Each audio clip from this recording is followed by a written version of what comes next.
Hello students, welcome to SSD Educational Classes and I am your friend Kashish Mehra और today's our topic is MCQ on MCOB. MCOB means Management Concept and Organizational Behavior. तो आइए देखते हैं कुछ MCQ जो कि based है MCOB subject पे। सबसे पहला क्वेश्चन बताया गया है scientific management were most concern with the problem at the dash level. कौन सी प्रॉब्लम के साथ डील करता है scientific management? Higher level, middle level, operating level या नॉन?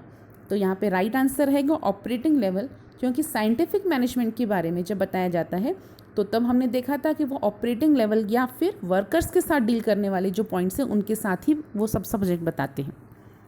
नेक्स्ट क्वेश्चन पूछा गया है father of modern management theory is. यहाँ पर इन ऑप्शंस में से किसको हम फादर ऑफ मॉडर्न मैनेजमेंट कहते हैं? Henry Fayol, F W. Taylor, Henry Gantt या फिर नन? तो हेनरी फ्योल को हम कहते हैं father of modern management. Next question is dash suggest that each communication going up और going down must flow through each position in the line of authority. कौन सी authority? Communication pattern, horizontal communication, scalar chain, none of the above. Right answer है scalar chain. Scalar chain का मतलब होता है जहाँ पर हम कभी भी एक कम्युनिकेशन करते हैं ऑर्गेनाइजेशन में और जब फ्लो ऑफ कम्युनिकेशन लॉन्ग है तो हम डायरेक्ट कम्युनिकेशन भी कर सकते हैं। नेक्स्ट क्वेश्चन है management can be considered as dash. Management किसे कहते हैं? Exact science, in exact science, pseudo science, B और सी। तो यहाँ पर बी और सी जो है वो राइट आंसर है, क्योंकि मैनेजमेंट जो है इन एग्जैक्ट साइंस और प्रोड्यूसर साइंस को भी कहते हैं। नेक्स्ट क्वेश्चन में बताया क्या है? Dash is that phase of business enterprises that concern itself with the overall determination of institutional objectives and the policy necessary to be followed in achieving those objectives. किसे हम कहते हैं जहाँ पर एंटरप्राइज जो है, कोई भी कंसर्न एंटरप्राइजेस अपना ओवरऑल डिटर्मिनेशन या फिर ओवरऑल परफॉर्मेंस करता है इंस्टीट्यूशनल ऑब्जेक्टिव्स को ध्यान में रखते हुए, ताकि वो अपने ऑब्जेक्टिव्स को पूरा कर सके। Management, administration, both of this, none? तो इसे हम कहते हैं एडमिनिस्ट्रेशन। इन शॉर्ट एडमिनिस्ट्रेशन का मतलब होता है हम अपनी कंपनीज की ऑब्जेक्टिव्स और पॉलिसीज़ को ध्यान में रखते हुए अपने ऑब्जेक्टिव्स को कंप्लीट करेंगे। Dash has defined the basic problem of managing as the art of knowing exactly what you want meant to do and then see that why do it then that they do it in the best and the cheapest way। ये definition किसने कही गई थी? तो ये definition बताई गई है एफ.डब्ल्यू. टेलर के द्वारा।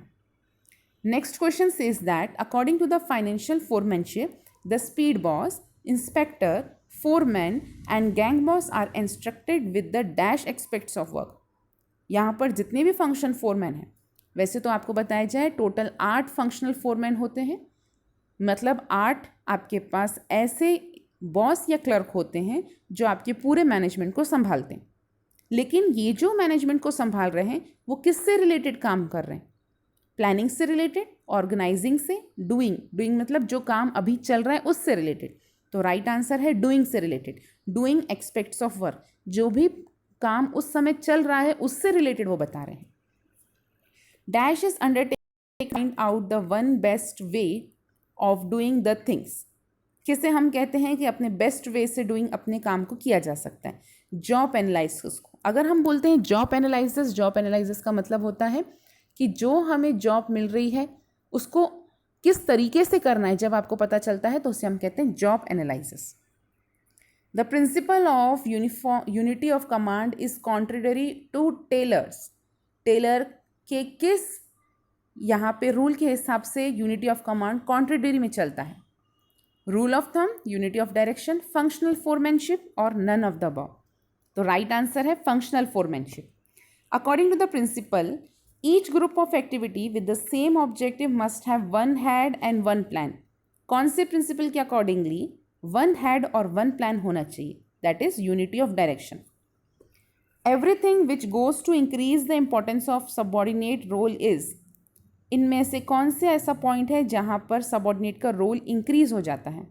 उसमें डिसेंट्रलाइजेशन है। डिसेंट्रलाइजेशन का मतलब है जब पावर सबॉर्डिनेट्स के हाथ में दिया जाता है।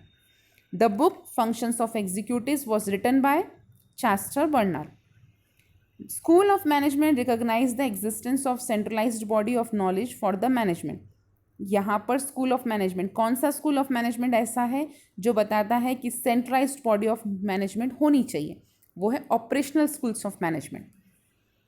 Dash schools of management has developed one of the idea that there is no single best method to find solution to managerial problem. कोई भी एक सिंगल मेथड नहीं होता है. हर बार कंडीशन चेंज होने के साथ साथ आपका मेथड भी चेंज हो जाता है. कौन से स्कूल ऑफ मेथड द्वारा ये बताया गया है? तो कॉन्टिजेंसी थ्योरी या कॉन्टिजेंसी अप्रोच के द्वारा ये बताया गया है. Koontz and O'Donnell are the advocate of the dash approach to the management.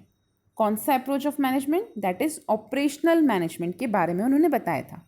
According to dash approach, management is the logical process and it can be express in terms of mathematical symbol and relationship. कौन से approach के accordingly जो management है वो logical process है और उसको mathematical symbols और रिलेशन के द्वारा प्रेजेंट किया जा सकता है. That is management science. Dash approach of the management heavily concentrate on the people aspects of the management. जब हम बात कर रहे हैं people aspects of management, it means it is related with human relationship approach. Dash is the art of knowing exactly what you want men to do and then seeing that how they do it in the best and the cheapest way. ये किसने बताया था और कब बताया गया था? तो ये बताया गया था साइंटिफिक मैनेजमेंट की थ्योरी में.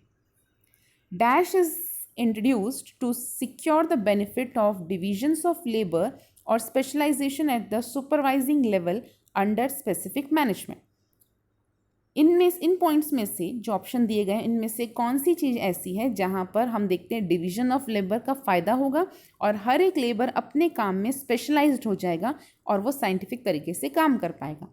तो यहाँ बताया गया है फंक्शनल फोरमैनशिप की वजह से, जहाँ पर हमने आपको पहले ही बताया 8 फंक्शनल फोरमैनशिप होते हैं जहाँ पर वो काम डिवाइड करते हैं और अपने अपने काम में स्पेशलाइज्ड बनते हैं.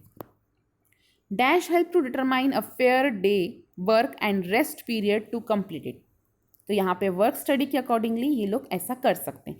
इट मीन्स वर्क स्टडी अगर हम करते हैं तो हमें पता चलता है कि एक दिन में एक वर्कर्स को कितना मिलना चाहिए और वो कितने समय तक रेस्ट कर सकता है. The main object of that study is to determine and eliminate unnecessary and wasteful movement. इन पॉइंट्स में से, इन ऑप्शंस में से कौन सी स्टडी बताती है कि जो वर्कर काम कर रहा है तो अननेसेसरी काम न करे और वेस्टफुल भी मूवमेंट्स न हो? तो मोशन स्टडी के थ्रू हमें पता चल सकता है. The author of the famous book general and industrial management is किसके द्वारा दिया गया है? दैट इज हेनरी फ्योल के द्वारा ये बुक बनाई गई है. According to Fayol the principle of management are, principles of management कैसे होते हैं? फ्लेक्सिबल होते हैं. फ्लेक्सिबल का मतलब है जैसा वो चाहें तब वैसा वो चेंज कर सकते हैं according to the condition. Dash is the right of supervisor to give order to subordinate, take decisions, etc. Dash is the right. इनमें से कौन सा ऐसा पॉइंट है जो बताता है कि सुपीरियर के पास राइट है कि वो ऑर्डर दे सकता है टू सबॉर्डिनेट्स ताकि वो डिसीजंस ले सके? तो अथॉरिटी का मतलब ही होता है power. Authority and responsibility are dash to each other, complementary to each other. जहाँ पे अथॉरिटी है वहाँ पे रिस्पॉन्सिबिलिटी भी होगी. Dash principle state that an employee should receive order from one superior only. तो ये बताया गया है यूनिटी ऑफ कमांड के प्रिंसिपल में कि सिर्फ एक एम्प्लॉय एक हेड से ही ऑर्डर लेगा. According to dash principle there should always exist one head and one plan for a group of activities having the same objective. तो one head and one plan determine किया गया है under unity of direction में.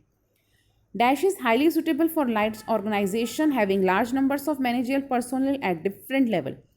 अलग अलग level पे अगर हम देख रहे हैं लार्ज नंबर्स ऑफ वर्कर है तो हम बेटर प्रेफर करेंगे डिसेंट्रलाइजेशन होना. डिसेंट्रलाइजेशन का मतलब होता है कि वर्कर्स के पास पावर डिवाइड करके देना ताकि वो अपने हिसाब से काम कर सके. Dash is defined as a chain of superior ranging from the ultimate authority to the lowest range. तो इसे हम बोलेंगे स्केलर चेन, जहाँ पे सुपीरियर जो है वो रेंज करते हैं टॉप टू लोअर रेंज पे. The book creative experience was written by Mary Parker Follett. The book function of executive was written by Chester Barnard. Dash is the characteristics of communication in a formal organization by virtue of which it is expected by a member of the organization as governing the action he contribute. तो किस character को हम बोलेंगे जहाँ पे communication के through formal organisation में कोई एक मेंबर ऑर्गेनाइजेशन के एक्शंस को कंट्रीब्यूट करता है, तो इसे हम कहेंगे authority. Dash develop the need hierarchical theory to human behavior within an organization. A.H. मास्लोस ने बताया है नीड हायरार्किकल थ्योरी में, जहाँ पर बताते हैं कि किस तरीके से नीड पूरी की जाती है और उस बेसिस पे हम ह्यूमन बिहेवियर हमारा चेंज हो जाता है. As the given the concept of administrative man as the model for decision making. Herzberg ने हमें बताया है कि एडमिनिस्ट्रेटिव मॉडल क्या होता है और उसको किस तरीके से डिसीजन हमें लेना है. Dash develop the concept of management by objective. किस पर्सन ने मैनेजमेंट बाय ऑब्जेक्टिव बताया है? तो हमारा राइट आंसर है Herbert Simon. Management according to dash approach is the study of practical experience of manager and hence such a study would provide a better understanding to the effective way of managing an enterprises. कौन सी study यहाँ पर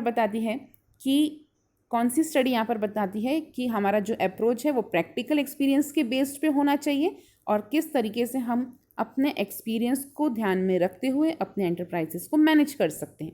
तो right answer है operational approach के through हम experience of manager को ध्यान में रखते हुए आगे का काम कर सकते हैं.